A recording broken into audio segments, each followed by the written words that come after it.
इतना खूबसूरत पर्सनालिटी वाला चेहरा अल्लाह ही के बनाया होगा। बिल्कुल। और लोग कैसे सूरत को बिगाड़ते हैं। हम आज भी उस घटना के दिन से अभी तक चेहरा नहीं देखे हैं लड़का का, और न देखना चाहते हैं। उसका क्वालिटी, उसका हाव भाव है, उसका बात करना, उसका हंसना, सब मेरे सामने से गुजर रहा है। वह लखनऊ ऑपरेशन कराया है, कलकत्ता पटना लेकर किसके किसके पास रोया है, किससे आर्ग्यूमेंट किया है कि मेरे पापा को भर्ती कर लीजिए, हृदय कहाँ से पैसा मंगाया है। मतलब कभी उसने ये इस बात को जाहिर नहीं किया कि वो पैसा कहाँ से ला रहा है, किससे कितना मांग रहा है। वर्क किया है, ये महसूस हम तनाव में होते थे तो करते थे। मुबारक हो, स्वागत है आपका एक ऐसे समाज में जहां सिर्फ और सिर्फ दौलत और जुर्म का बोलबाला है, जहां रोज़ जराइम के मंसूबे बनाए जा रहे हैं और वो भी बेखौफ। हर जुर्म की एक कीमत तय हो चुकी है, चाहे वो लूट हो, बलात्कार हो, कत्ल हो या फिर कुछ और।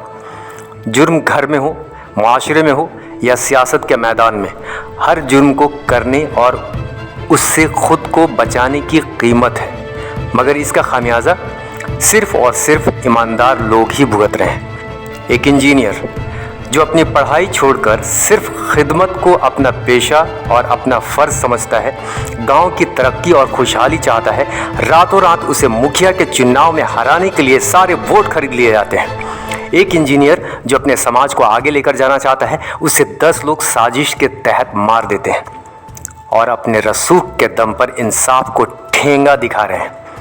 गौर करने वाली बात यह है कि 2 इंजीनियर और दोनों ने अपनी जॉब छोड़ी ताकि उन्हें अपने समाज को आदर्श बनाना था। दोनों ही पिछड़ी जाति से हैं, एक को मार दिया जाता है और दूसरे को हरा दिया जाता है। हमारे साथ हैं वोट खरीद कर। कहना चाहेंगे हमारे यूथ को, हमारे नौजवानों को। जैसा कि सब लोग ने कहा कि परवेज बहुत अच्छा लड़का था, छोटे भाई की तरह था, दोस्त की तरह था, और जो ये उसके साथ हुआ ये बहुत बुरा हुआ। जो भी गलती हुई है, जो भी गलत लोग हैं, जो गुनाहगार है इसमें, उसके प्रशासन जल्द से जल्द सजा दे। और ऐसा लड़का था जो नेक काम में हमेशा मुबतला रहता था। कोरोना काल में ही लोगों को ऑक्सीजन देके जान बचाना या किसी तरह का कोई मदद हो तो वहाँ पहुँचाना, राशन पहुँचाना, दवा देना, बहुत सारे अच्छे के सामाजिक कामों में इनका इन्वॉल्वमेंट रहता था। लोगों से दरख्वास्त करेंगे कि उनके लिए दुआ करें, उनकी मग़फ़िरत के लिए दुआ करें और उनको जल्द से जल्द उनको इंसाफ मिले। इस कैंडल मार्च का मकसद क्या है? क्या आपकी मांग है कि मतलब CBI जांच भी होनी चाहिए? देखिए, अगर लोअर मामले में ही अगर अपराधी नहीं पकड़े जाते हैं तब CBI की भी मांग की जाएगी, लेकिन उम्मीद है, प्रशासन से हम लोग को पूरा भरोसा है कि जल्द से जल्द इसका निपटारा किया जाएगा और शायद इस पर काम भी बहुत तेज़ी से हो रहा है। इंशाल्लाह बहुत जल्द किया जाएगा। ऐसे नौजवान जिनकी परवरिश एक बेहतर तहजीब के साथ हुई है, जिनकी एजुकेशन एक अच्छे इंस्टीट्यूट से हुई है, वह कैसे एक करप्ट सिस्टम का मुकाबला करेगा? कर ही नहीं सकता। वह इतना घटिया सोच ही नहीं सकता जैसा दूसरे लोग सोच लेते हैं जो शायद कभी स्कूल भी नहीं गए होंगे। मैं परवेज़ गुज्जर को लेकर पॉजिटिव हूँ क्योंकि मेरे लिए वह कीमती था।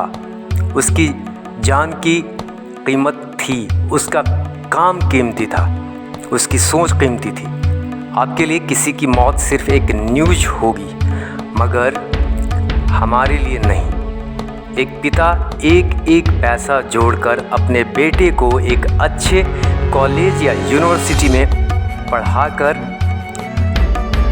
सालों की मेहनत के बाद उसे इंजीनियर इसलिए नहीं बनाता कि कोई 1000-2000 की गोली खरीद कर एक बूढ़े माँ बाप की बेश कीमती औलाद को उससे छीन ले। यह लड़ाई जारी रहेगी, चाहे सिस्टम बिकाऊ क्यों ना हो गया हो। आज के नौजवान अपना हक लेना जानते हैं, चाहे इसके लिए उंगली टेढ़ी क्यों ना करनी पड़े। बहुत जल्द हम मिलेंगे एक बड़े आंदोलन के साथ और अब हमें सड़कों पर उतरने से कोई रोक नहीं पाएगा। हम या 2 रुपया या लाख रुपया हमने क्यों बर्दाश्त किया? अपने बाल बच्चे के लिए बर्दाश्त किया। तो हम लोगों को लूटपाट भी बर्दाश्त किए, लोगों को गाली भी बर्दाश्त किए। आई गोली कैसे लग गया, क्या बिगाड़ा था? हम तो आज भी बोलते हैं कि मेरा लड़का का गलती है।